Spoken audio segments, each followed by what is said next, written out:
আসসালামু আলাইকুম। এই মেয়েটাকে হত্যা করার চেষ্টা করা হয়েছে। এই মেয়েটাকে কিভাবে হত্যা করার চেষ্টা করেছে সেটা আজকে আপনাদের জানাবো। এই মেয়েটার নাম রয়া তাসনিম। মেয়েটা যে পোস্টে সবার সাহায্য চাচ্ছে সেটাই আমি আজকে এখন পড়ে শোনাবো। মেয়েটার নাম হচ্ছে রয়া তাসনিম।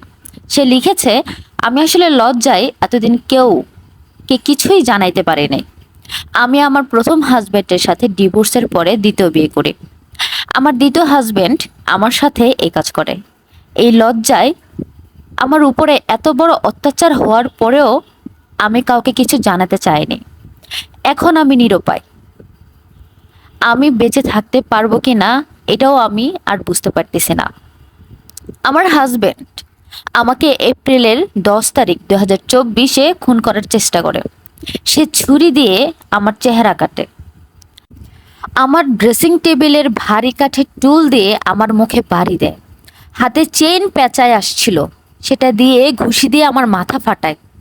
আমার চেহারা সে নষ্ট করে দিছে। আমার নাক ভেঙে গেছিল, নাকের কোনো হাড্ডি ছিল না। মুখের উপরের চোয়াল ভেঙে গেছিল, বাম পাশের দাঁত নড়ে গেছে, মাথার হাড্ডি বের হয়ে গেছিল। তারপরও আল্লাহ আমাকে বাঁচায় রাখছে দেখে আমি এখনো বেঁচে আছি। আমার বেঁচে থাকার কোনো কথা ছিল না।